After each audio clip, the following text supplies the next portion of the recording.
This video series is titled Introduction to Acupuncture, Application of Tai Chi and Wu Xing Ideas.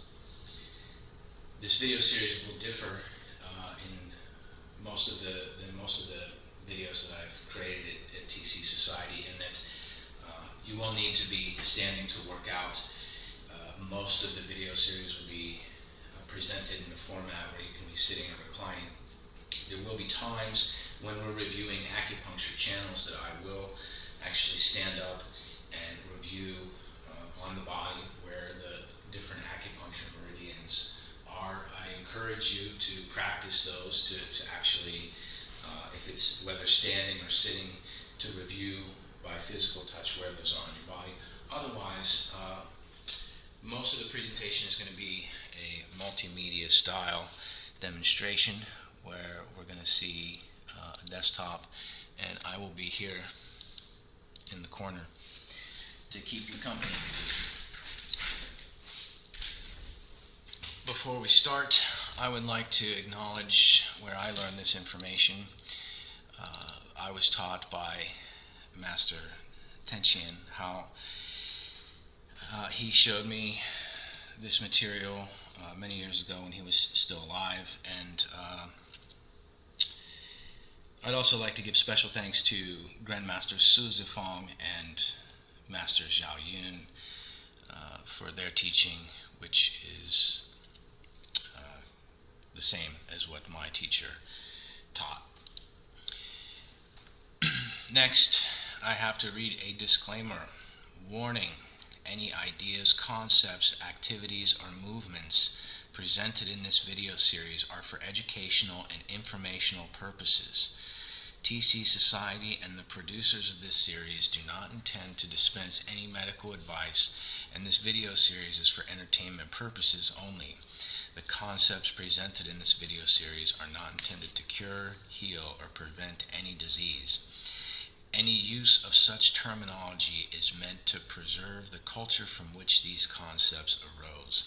The producers of this program disclaim all liability in connection with the use of this information. So, basically,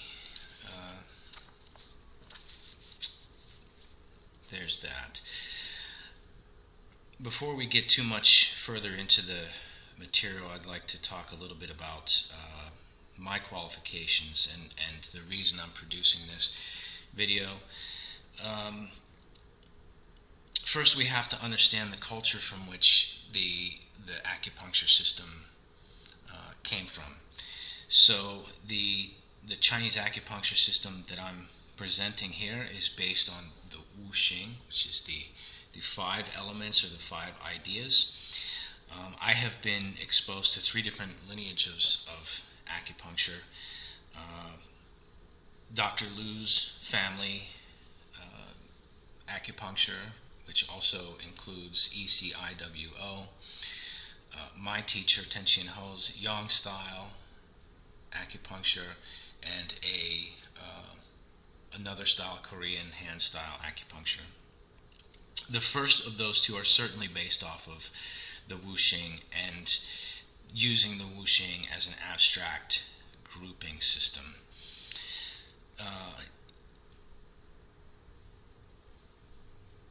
I'm going to freely exchange between the use of English and the Chinese to explain when necessary. My goal here is to present the information as quickly as possible, but I feel like we need to preserve the culture, so there are times when I will try to speak in terms of Mandarin language. So let's look at the Wu Xing. Okay, so before we explore this diagram, we need to talk about the Wu Xing historically. Again, Chinese culture. The Wu Xing developed in the Han Dynasty from 200 BCE to 200 CE, so about 400 years around year zero. Some of the practices have undergone many changes over the millennia. China itself, as a nation and group of nations, has had many changes. The borders have changed. There is a rich history. But the philosophy has remained the same, and the Tai Chi, Yin and Yang culture has also remained the same. The Tai Chi philosophy is older, but the Tai Chi philosophy gives birth to the WU XING philosophy. The next thing that we're going to do is take a very basic look at the 5 elements and how they interact together. So if you look, they can form a circle this way, they can form what appears to be a star in this direction, and that star actually goes backwards. Same thing with the circle also travels the other direction. And if you notice, there are 4 phases through which the elements can interact. It's either creation, overacting, destruction, or insulting. So we're going to look at these 4 phases. This is another chart, same idea: creation, overacting, destruction, insulting. So we have these elements. If we go clockwise, starting with wood, we have fire, we have earth, we have metal, and we have water. So these elements all interact together. And so the very basic cycle is the creation cycle. You can see we've taken this same chart and cut it into several different ways.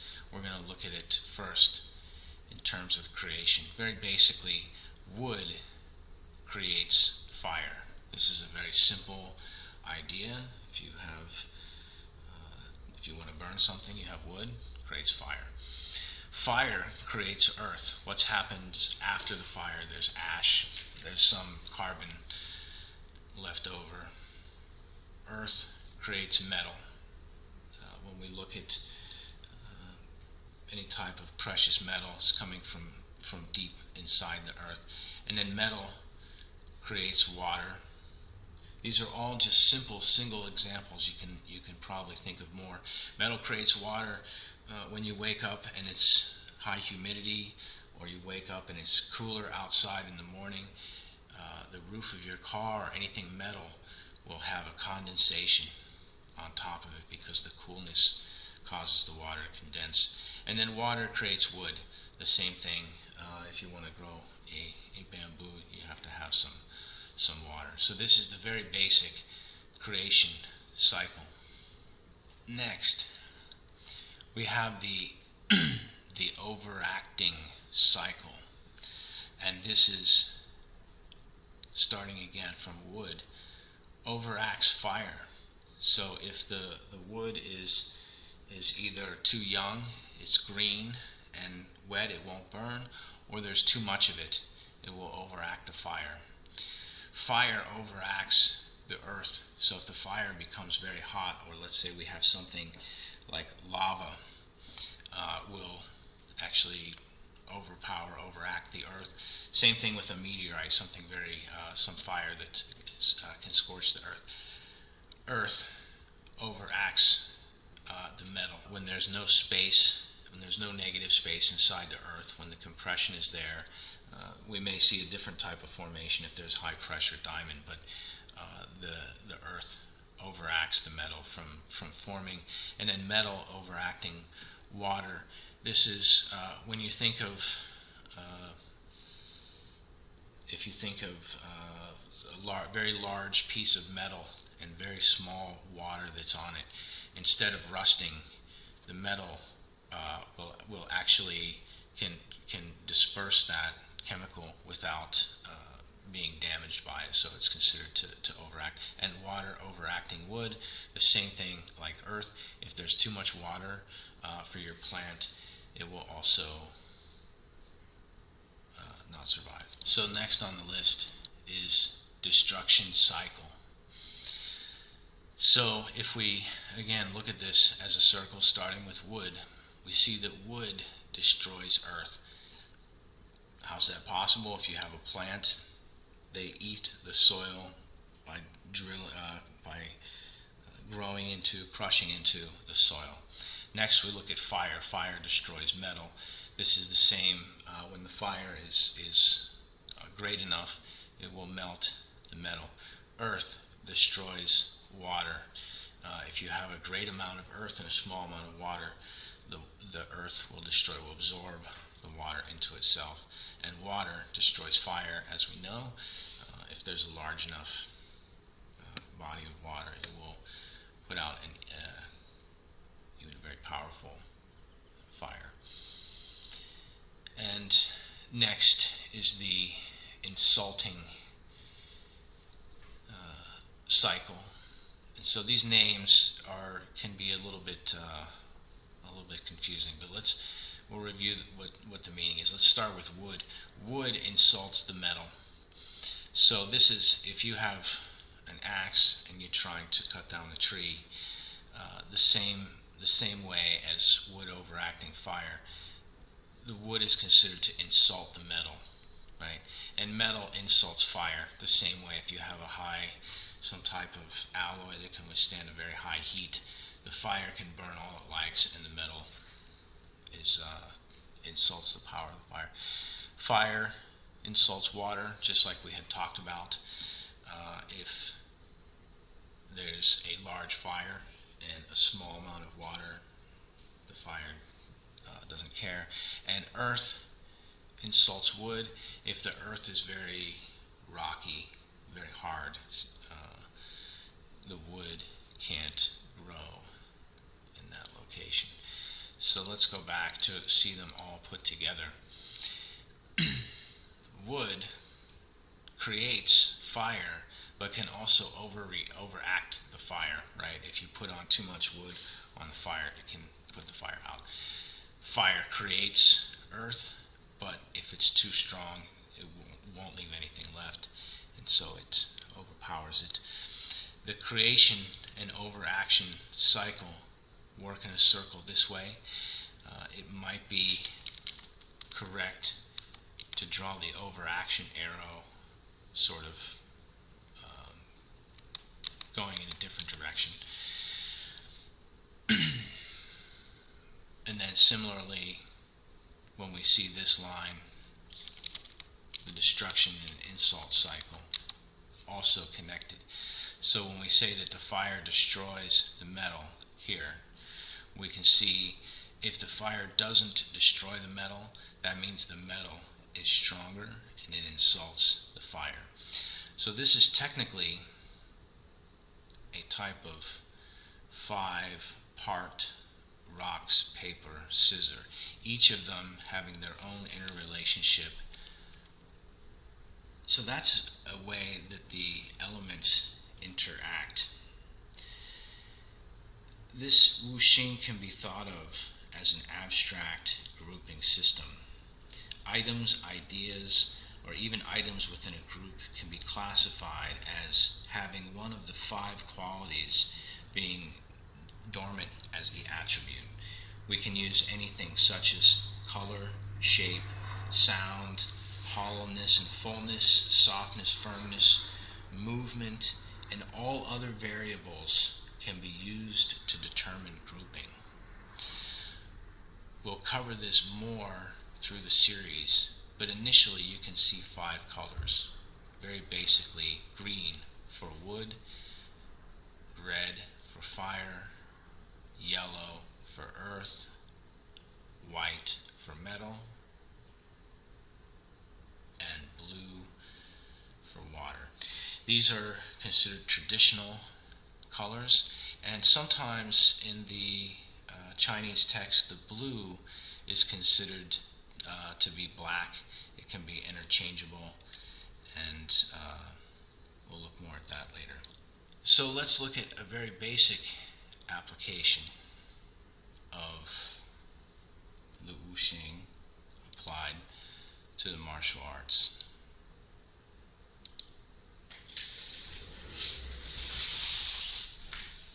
We have Xing Yi Chuan, which uses the 5 elements for determining the type of power that's coming for an attack.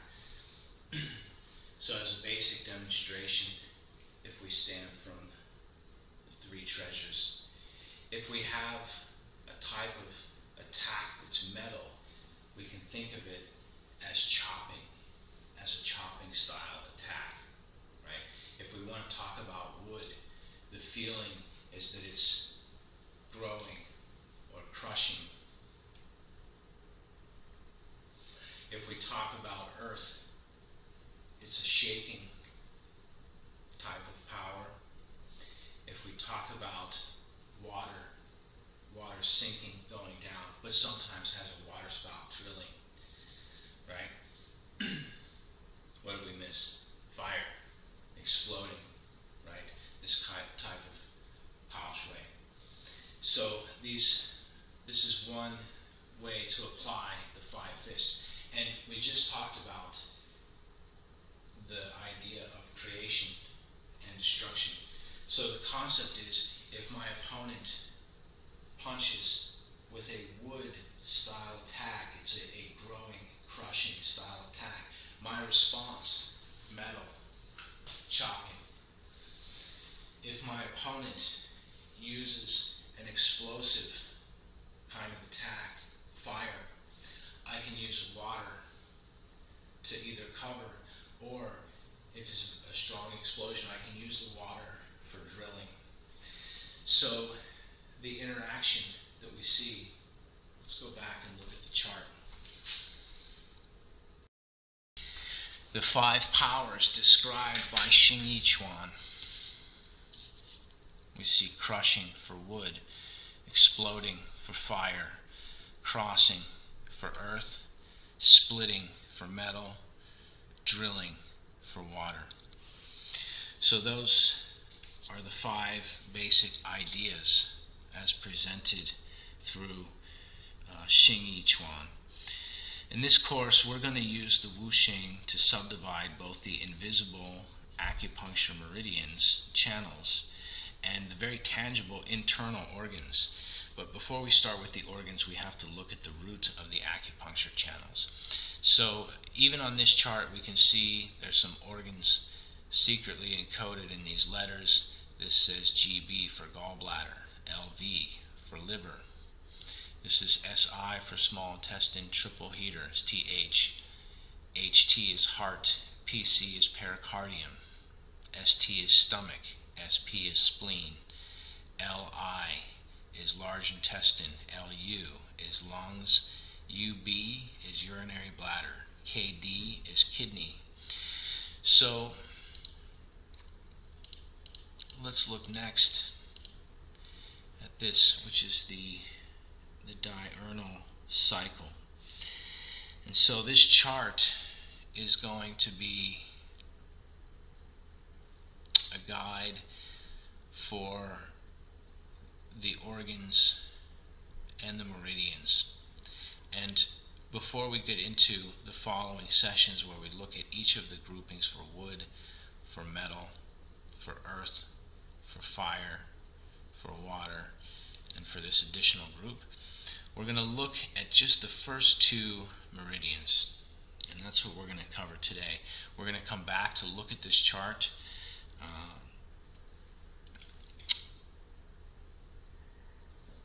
In fact, let's actually do it right now. We can think of this chart like a 24-hour circle. If we take an overlay and we look, in fact, you can see the times listed here. 11 p.m., 1 a.m., 3 a.m., 5 a.m., 7 a.m., 9 a.m., 11, and so forth. So this is noon at the bottom, and this is midnight at the top. With a clock overlay, it looks something like this. So here we have midnight, 6, 12, 18, 24 hours in a row.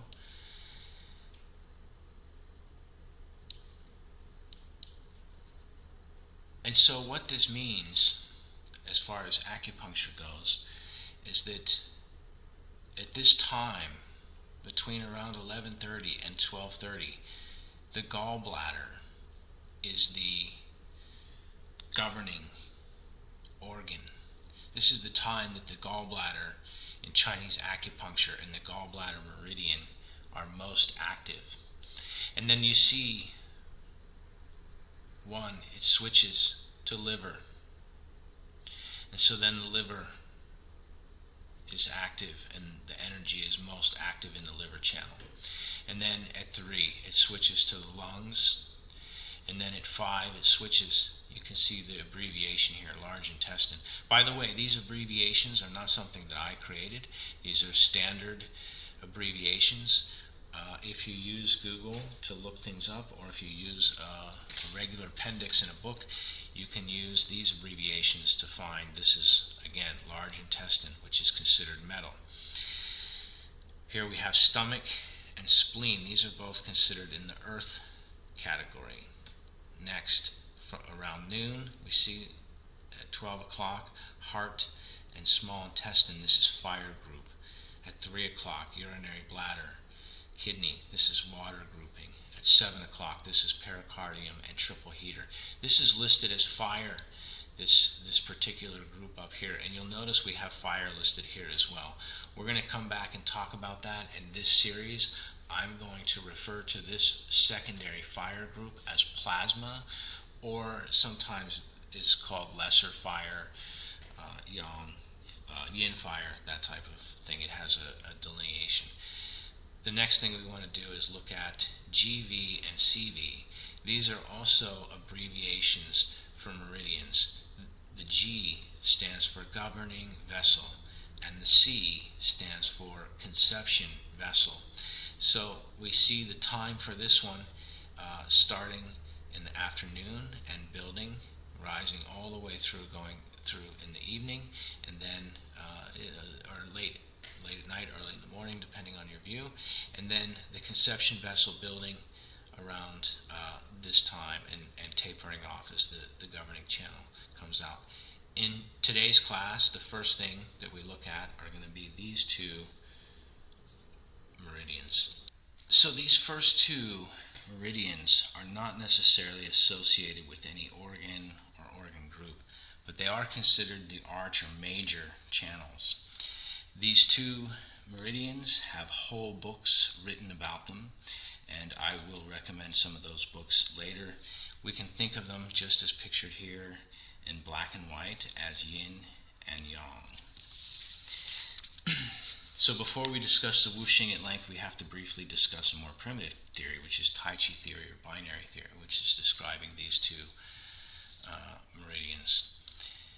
So in the very beginning, at the basic, the idea is we have a Wuji state, which is an indeterminate state. It's neither yin nor yang, and so it would be a state of oneness, and that splits into what we see here, substantial and insubstantial, something and no thing. So here we see 1 becomes 2. And then that splits again even further. We see the white has a large section and then is split into the smaller section for the dot. The black, the same. We see a larger section and a smaller section. And so this is substantial and insubstantial. This is yin surviving within yang, and this is yang surviving within yin. The 1 becomes 2, and the 2 becomes 4. So these 4 then become 8. We're going to look at how that happens in just 1 second. And then by stacking those on top of each other, 8 times 8 becomes 64. So we have 1, 2, 4, 8, and 64. How does this transmutation happen? This is, in Tai Chi theory, considered the 4 phases. So if we have a Tai Chi here, to create the yin and yang, we'll call each solid line black, and we'll call each split line white. This is just for ease of use. We can do this without assigning colors, and this is the same if we use this type of chart. We have a yang is solid, yin is split, but so we have a slightly more graphic representation. So here is yin and yang, and then if we double it, we have yang, yang. Here we have yang, yin, yin, yang, and then yin, yin. And then if we add one more line, we have yang, yang, yang, yang, yang, yin, yang, yin, yang, and so forth through the 8. So here we have yin and yang, and then by doubling it, by adding a second line, we have these 4 phases here. And then by doubling it again, we have the 8. These are called trigrams because it has 1, 2, 3 parts to it, which leads us to this next grouping. These are called hexagrams, hexa being the base for 6, because it has 1, 2, 3, 4, 5, 6 lines for each one. The trigrams stacked on top of each other make the hexagrams. So this is a very basic Tai Chi theory. This is a sort of a binary theory, and this also leads us to the Wu Xing. When we start to talk about things, we have 0, which leads to the idea of 1. Nothingness gives us the idea of the cloud, the Wu Ji, and that 1 gives us 2. And so the 2, 0 implies 1, nothing. What if there is a something? 1 implies 2, no thing plus a thing plus no thing. 2 implies 4, 2 things split into 2 is 4, and the 4 implies 5 if we have a grouping of 4, and then we have the other. This process continues until we reach the Bagua. For now, we want to focus on the Wu Xing. We're looking at this simply because this is the binary setup. By the way, when we look at Tai Chi theory, this is a complete another course in and of itself. If I go through a few of these images here, the reason Tai Chi theory is a course on its own is because you'll see there's several different ways to divide the Bagua. In this image, we can see ward off is always facing what they're referring to as south in this, and it's changing different postures for each hexagram. So again, Tai Chi theory can be its own class. You can see here we have, this is sometimes referred to as later heaven, early heaven, post heaven, pre-heaven. Sometimes pre-birth, post-birth. There's some Taoist ideas that are embedded. You see the ordering of the 8 going around the Bagua is different. Here we see several different layouts of ideas from Tai Chi, and this we see that ward off is the same in all of these directions, but then once we go to the west, we see this is a push, a roll back, a press. So there's different categorizations, different ways that people break down the Tai Chi. What I'm talking about here is the most basic binary. We go from Wu Ji to a yin and yang state, which then turns into a taiji state, which then becomes the Bagua, which then becomes the hexagrams, or the I Ching. Here's another very basic way to break it down. If we use 8 different colors, we have white. These are names somebody created: light aluminum, aluminum, dark aluminum, charcoal. So this is a spectrum. If we zoom out and you give it the squint test along this bottom line, and then we go back and look at this, you'll see the same pattern going from black to white, and it's a binary transition. We have 1, 1, 2, 1, 2, 2, and 3.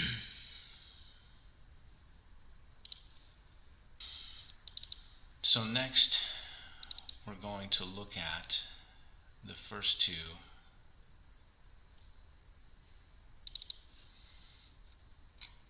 these two main meridians in the body, and we're going to look at them using this 3D animated model. This was a model I happened to have. I did not select any type of gender for any other reason than the model fit what I'm working with. So this can be applied to male, female alike. When I learned the system, the terminology, you can use meridian, vessel, channel, line, path. All of these names are the same thing. So when you read, when you're reading books, when you hear something from DVD, my teacher, TC, taught them as rivers and waterways. That is a traditional Chinese way of talking about these lines, and then the points, the individual groups being like a sea of qi, where the river runs into. But also because we live in LA and in Los Angeles, I have heard him teach these things as traffic and highway systems as well. So looking at the very first two, we're going to examine this from a couple of different ways. The first channel, what we saw earlier, the name is the governing channel, and it's easy to remember because it's associated with your spine and your brain. If we zoom into this, it starts at the base and goes over the top of the head. So we consider the spine and the brain to be the governors of the body, the controller of the body is the spine, all of the movement. So this channel coming up, and then just as easy to remember, the romanization, the English name is conception vessel, and we can think of conception in the front of the body and governing in the back of the body. So you see the path that these two lines make. There is, by the way, when we do this presentation using this 3D model, and you see that I'm moving time along here at the base, there is no set speed, and additionally, the colors for this is simply a representation. These two don't happen to have any colors associated with them. We can think of them as energy. So again here, I'd like to make a note. What we're seeing, this representation, is like an illustration, and it's going to be an imperfect representation of what's happening. But in the meantime, we can look at some other representations of this. So again here, this model is again just an illustration. We're going to see several different ways. The energy that we see here is traveling in what is sometimes referred to as the microcosmic orbit, sometimes called the small circulation, sometimes called universal orbit. And these two meridians alone are good enough to meditate on. Again, there's been whole books written just about these two channels, one coming up the back, one going down the front.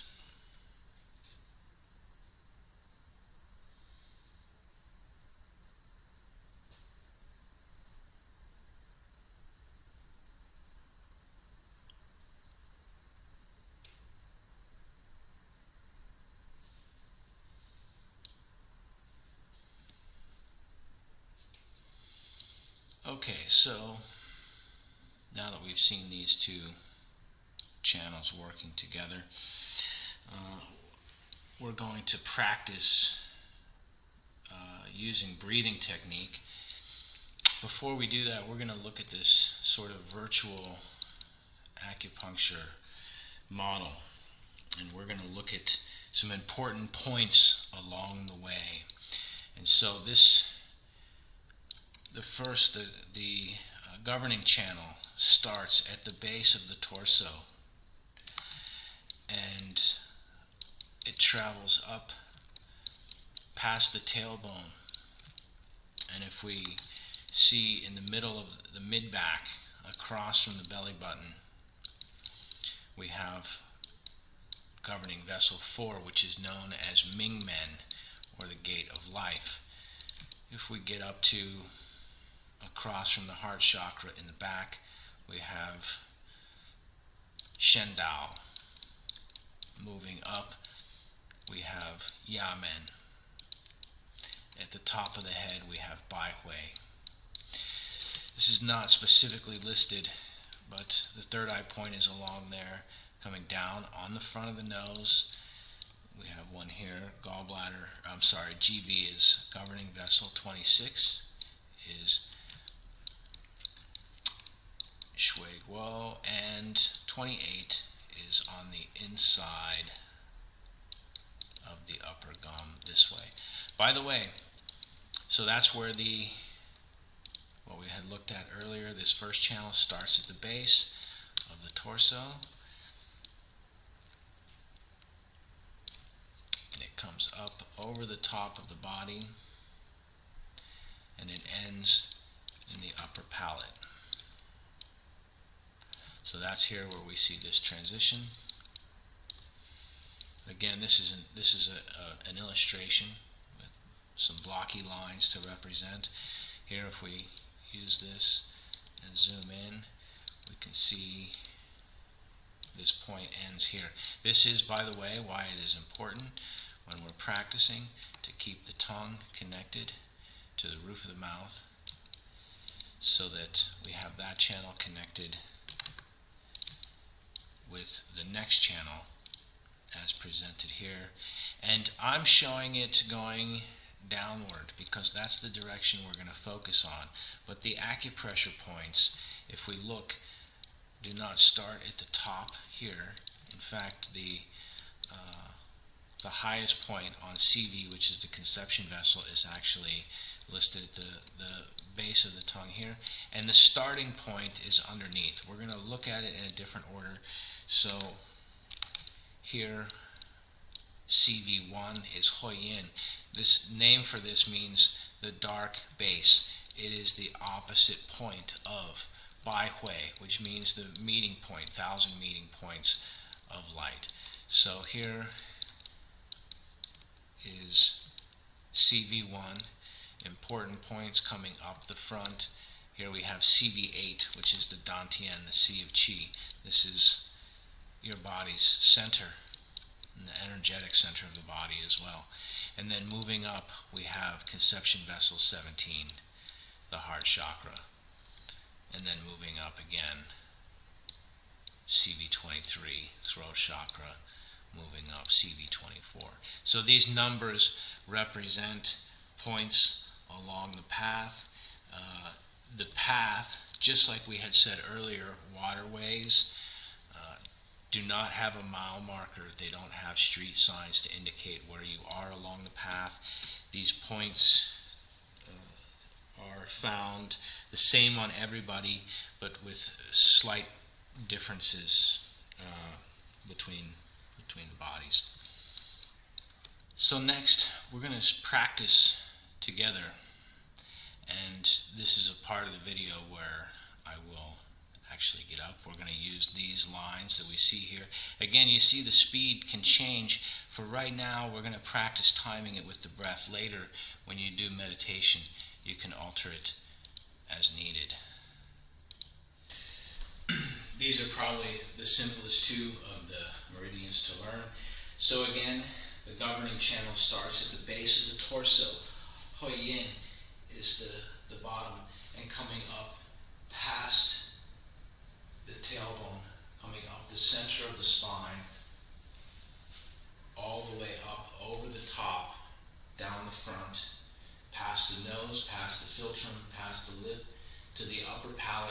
Connect the tongue to the roof of the mouth. And then bring the energy down the front, past the chin, underneath, right along the center line where the center of your shirt is. And it goes all the way down past the genitals to the base of the torso. And again, the starting and end point located between the anus and the genitals. And at the base, governing channel, governing vessel, up the back, coming up the tailbone. Use your fingertips as much as you can to trace the energy line. Up, down the front, connect the tongue to the upper palate. Tongue should be connected to the upper palate all the time. Or nose breathing, exhaling down the front. So inhale and use your finger or fingers both to trace the energy up, over the top, to the upper palate, and then allow it to transfer to the tongue, down the chin, down the front, and to the base. 3 more times. Bring the energy up the back, breathing. Inhale. Straighten the neck, push the head top up to bring the energy to the top. Still inhaling. Once it passes the nose and the front, transferring to the front, down the chin, relax the chest. We can pull in the dantian and allow more of the energy to go to the base. Breathing, again, bring the energy up the top. Remember, in the illustration, the computer graphics that we just saw, it's represented as a thin line. But you can imagine this energy being a great river that's flowing all the way up the back. And when you exhale, when it's coming down the front like a waterfall, it does not necessarily have to be a laser line. So breathing, inhale, practice, use your tailbone to assist moving the energy. And then you have something at the base of your neck, the base of the skull called the cranial pump. Bring the energy to the top, keeping the tongue connected down the front. This is the reason when we practice Tai Chi, we keep the chest hollow so that energy can go down the front. One more time, breathing, inhale. Energy coming up the back, over the top, and then exhale, down the front. And then allow the energy to pool at the center. Bring your hands together. If you're male, you represent as male, put your left hand over the dantian and the right hand over top of it. And for female, it's the reverse. So, however you like to relate, bring the energy back to the center after circulating it. Imagine collecting it at this point.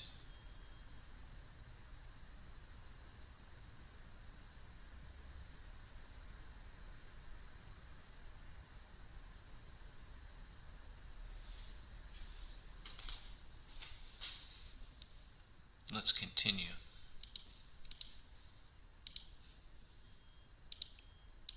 Here we have some animation. So we can practice the visualization. It is important. In the beginning, you may feel the energy moving. You may have a sensation of something traveling up the spine in those places. If you need to, you can close your eyes to some degree and practice the same. I'm leaving the animation playing on the screen so that you can see it. The timing and speed is internal to yourself. Some of these move more quickly than others. We'll talk about the quality and speed of movement, chi, and the meridians later.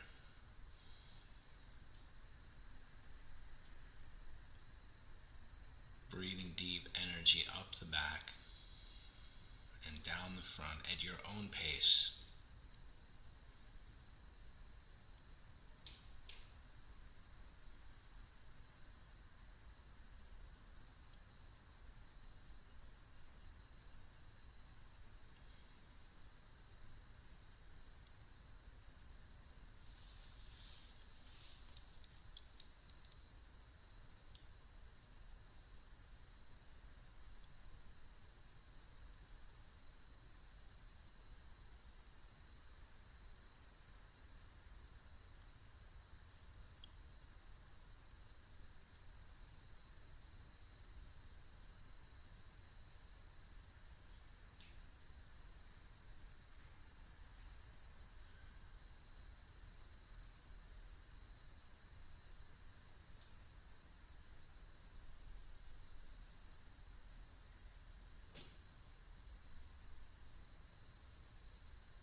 And so here you can see the animation ends the same way we animate, or the same way that we did the breathing exercise.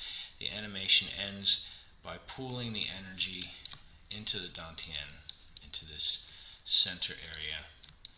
We had referred to this here as CV8. This is the center of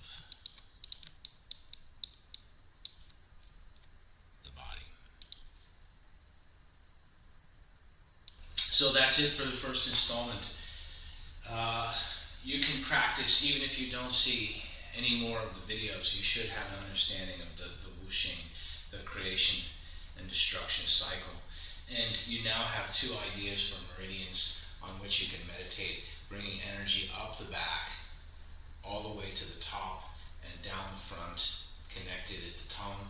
Sometimes in the Taoist books this is referred to as the magpie bridge, the tongue connecting the bridge from the top to the bottom, all the way down to the base. So breathing, this is the most basic. By the way, for when it comes to health and longevity, even if you don't practice the Tai Chi, Qigong, just practicing these 2 lines of energy, again, they have a powerful name, governing and conception vessel, right? Governing means it's in control, and conception means there's creation. So you can see this at the very basic in the human body. As the human starts to age, the hairline starts to go back, the color starts to fade from the front to the back generally. Maybe sometimes in men starting here in the beard, the nose hairs start to turn white, right? The energy is receding backwards along that cycle. So even if you don't practice anything else, bringing the energy up to the top and down the front, this keeping energy, this means if there's power to the head top, right, it means the neck is straight, so the chi can go up to the head top, into the brain, to the ears, to the eyes. Tai Chi is about self-defense, so these glasses are not a prescription glass, right? They have a blue block. So I recommend that you protect yourself when you're working at the computer, when you're watching future videos. Get yourself a fashionable pair of safety glasses. That's what I consider them. So as we age, by bringing energy up the governing channel in the back, we keep the brain refreshed. We can keep energy going to the teeth, the eyes, the sinuses, the ears. And then the same, allowing the energy going downwards this way, creates for better digestion. We know what happens when the energy starts to come back up. Oh, we have indigestion, right? So keeping the cycle, this circle, moving in this direction is what we're looking for, is to bring the energy up the front, down, up the back, down the front. Again, we said that in the aging process, when that cycle reverses, this is when the energy that starts to congeal at the base. We get the bottom starts to become wide. Men and women who sit in the office building for many years, sitting in the office chair, get a secretary spread because the chi is going back down. We lose potency in the sex organs, and we lose control of the waste process, both for urination, defecation. The energy runs out, the chi goes out through the sex organs, leaks out through the urinary tract because there's no power. So by lifting the pelvic floor, tucking the tailbone, bringing energy up the top, and then down the front, this is the cycle that we're looking for.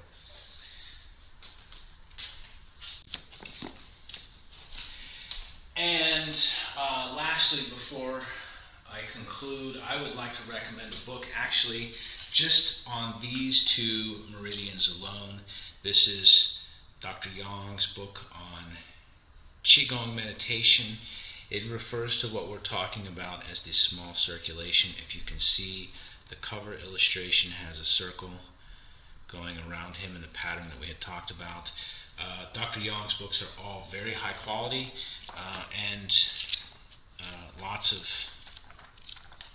great material inside there. This whole book is dedicated to just the 2 channels that we had talked about. So until I release a further episode, practice these two, bringing energy up the back, down the front. You can practice this while you practice your Tai Chi form. You can practice just in a standing meditation. You can practice while you sit waiting to travel somewhere. In the meantime, thank you. The next lesson, the next workshop will be on wood. We're going to start with the 5 elements, and we're going to talk about the organs and channels that are affected by each. So each section will be broken into, we're going to have one on wood, metal, earth, fire, water, plasma, and then potentially a conclusion episode, depending on how it works. These may all get